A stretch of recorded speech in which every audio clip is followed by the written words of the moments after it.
Crack and Time drawn the inside. What does he do? Oh, he jumps away brilliantly. Landed right there with them as they got going, but Bar Time had superior speed. Surfside Session burns across the park outside of him. Lemore's right there. Kraken Time is going to posse up, running fourth. Over on the outside, Scorpion Ruler from Mohegan Ruler being followed further back. Hit the Jackpot right out in the middle of the track. Followed further back behind those. Then when they get going, My Lovely Pet. It tucked away just behind the speed with Ukai next of all. A length and a half to Cryptic Joy. Back in the field is Costa Zeta. Gold Flakes in the centre. Money Trees parked out 4 deep but with cover. Followed further back Go Grommet, Invincible Ruby and Cable Boy in a bunch big field. To the turn they head now. Lemore stuck its nose in front of Surfside Session. Hit the Jackpots right there, so Scorpion Ruler. No run, Crack and Time at all. Badly hemmed away down on the inside. Pike gets into the clear with Mohegan Ruler further back. Go Grommet. Surfside Session kicks though. Surfside Session from Lemore. Bar Time, Crack and Time flying through along the inside. They'll go to it. Surfside Session. Surfside Session has won from either Lemore or Crack and Time, a moral beaten. On the outside, Mohegan Ruler. Go Grommet running on. Cryptic Joy behind those. In company as well, My Lovely Pet. And Bar Time's not far from them. Then Gold Flakes back there. Cable Boy, Money Tree, Scorpion Ruler, Costa Zeta, Ukai. Hit the Jackpot. Followed further back in the field. And it was amongst the last of them home with Invincible Ruby. Surfside Session, number 7, will win it, ridden by Troy Turner. Crack and Time. Punters will only lament another luckless run. Couldn't get a rails run, always was going to be the problem. Stepped beautifully though today. Best that he'd ever left the gates. But Surfside Session has proven a bit too good with Lemore right there. Bar Time, Mohegan Ruler. Surfside Session will beat the luckless Crack and Time, Lemore, and fourth goes to 12, Mohegan Ruler in 105.45. A half a length the short head, the margin. Surfside Session back to back for Colin Webster. The Session's 4-year-old out of I Do Declare for Phil, Mr. CB Bruce, prepared here at Ascot by Colin Webster and ridden by Troy Turner. Surfside Session getting home to win around a $9 chance SP. Crack and Time, when it finally saw daylight, didn't it? Just rattled to the line. By Universal Ruler from Darntime. Mitch Pateman, Holly Watson for the Roberts family. And third, going the way of 16, Lemore by Rommel, Sean O'Donnell for Robbie and Kate Whitten. Big finish. Lightly raced 4-year-old. 5 starts, he's now won 3. He knows how to get to the post. Surfside Session. And he delivers here from Crack and Time in the 4th event of the day. Well, we go to the next on the card. This is the running of the Mrs. Max Handicap over 1,000 metres at 2:33. And a good field too. A lineup here that is quality. All play. KTY doing battle.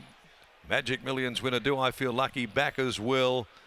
And the consistent Goes To Walks also to line up in the next on the card. Well, we'll go downstairs now and catch up with Lockie. He's down there with one of the all-time greats, Colin Webster, winning trainer of Surfside Session. I reckon Webby's surfing days are over, but he doesn't mind this one.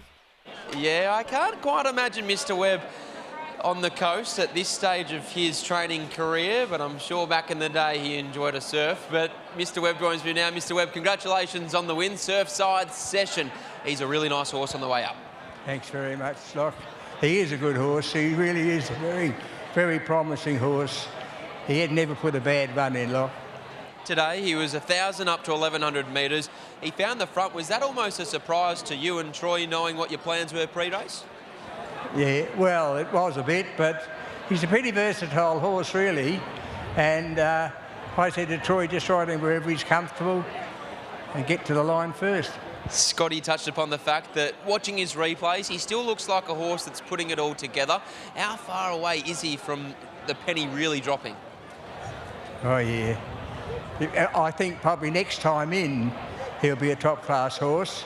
This time he'll probably have 1 or 2 more runs now, but I think a spell and then he comes back and we'll really see a good horse. A really nice horse on the rise. Congratulations on the win. Thanks, Locke. There's Colin Webster, the trainer of Surfside Session, leading all the way to make it back-to-back wins. And Scotty, as you keep touching upon, he looks like a horse that might be looking for a set of winkers or blinkers, but either way, whilst he's doing it without the headgear, I'm sure they won't be changing a winning recipe. Well, that's the thing. Lockie's now 5 starts for 3 victories. So as much as I think most people can watch those replays and watch him live and have all those thoughts, why would you change it?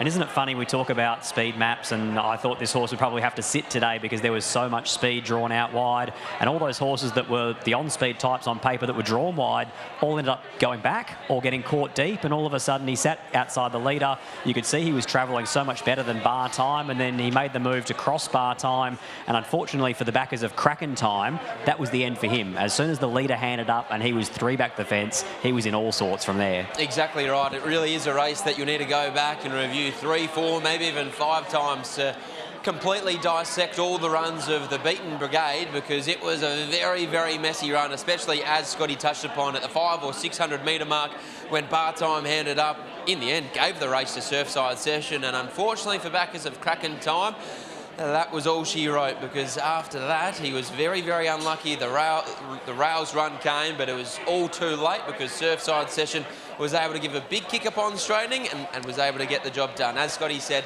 3 wins or only 5 career starts now, so he knows where the finish line is, and here's Troy Turner, who knows him oh so well. Well, for Kraken Time, that'll be chapter 17 in the hard luck stories, but for this horse here, Jagsy, 5 starts, 3 victories, he knows where the winning post is. Yeah, look, he probably suited him today. He had a pretty good run up in front and got in a good rhythm, and then he had a little bit to give up the straight, and he kicked on well. Like you said, Kraken Time was charging home on the inside, so done his usual trick, but yeah, I was lucky enough to hold on. Expecting a little bit more speed and pressure early? Oh, I'd actually thought there was going to be a bit more pressure. I sort of thought I might find myself about 3rd or 4th, you know, but I was happy to be outside the leader, and then he wasn't happy to lead, so I was happy to just take it on and just dictate from there.